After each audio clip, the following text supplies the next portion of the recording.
আরে ভাই আবার কথা বলেন আপনারা, না কথা বললে হবে না ভাই, আপনারা চুপ করেন। এই কথাটা আমি একেবারে ডেফার করি। কোথায় পেট্রোল পাম্পে ড্রামে করতে? আপনি মোটরসাইকেলে পুরো তেল নিয়ে যে বাইরে বোতলে বিক্রি করে 200 টাকা 300 টাকায় বিক্রি করতে, ক্যান ইউ স্টপ দ্যাট? আপনারা পারতেছেন? আমার কথা শেষ করতে দেন। আমার কথা, এই তেলটা বাইকার দেখেন রাস্তায় গাড়ি কমে গেছে, বাইকাররা এখন গাড়ি চালানো বাদ দিয়ে ওই কিউতে থাকায় বেশি পছন্দ করতেছে। মানে পেট্রোল পাম্প মালিক তো দায়ী না, মালিক হলো আমরা যারা কাস্টমার। পেট্রোল পাম্প মালিক দায়ী হলে বলেন, সেটা দিন করো। পেট্রোল পাম্প ওখানে তো আপনারা ড্রামে আপনারা এই কথাটা আমি একেবারে ডেফার করি। কোথায় পেট্রোল পাম্পে ড্রামে করতে? আমি বলছি, আমি একটা না আপনি বলতেছেন বাইকাররা সেল করতেছে। How can you prove it? Are you prove it? Definitely আমি প্রুভ করতে পারবো। আপনি প্লিজ আমি শোনেন, আমি আপনার সাথে তর্ক করব না। You are the responsible person this chair. So আপনি শেষ হয়েছে, আমাকে বলতে দেন। আপনি আমার কথা বলতেছেন, আমার প্রশ্ন করেন না, উত্তর নেন।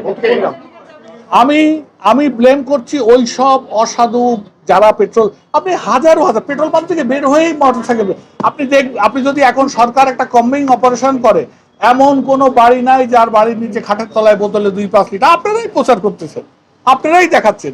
আর এই পেট্রোল পাম্প থেকে ব্যারেলে তেল চলে যাচ্ছে, এটা একটা মানে আমাদের তো আমি বললাম, এখন তো ট্যাগ অফিসার প্রতিদিন সকালবেলা এসে রিডিং নেবে কতটুকু তেল গতকাল বিক্রি হয়েছে, তারপরে যে তেল ঢালবে।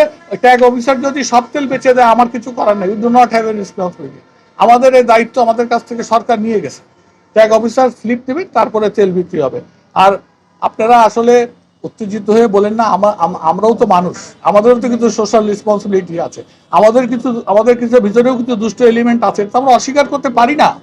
সেই পার্সেন্টেজটা কত? আপনারা যদি ঢালাও ভাবে বলেন পেট্রোল পাম্প থেকে দেদারসে ব্যারেলে তেল চলে যাচ্ছে, তাহলে না আমাদের জন্য কষ্টকর হয়ে যায়। আপনারা কি আগে এইভাবে হুমড়ি খেয়ে তেল নিয়েছেন?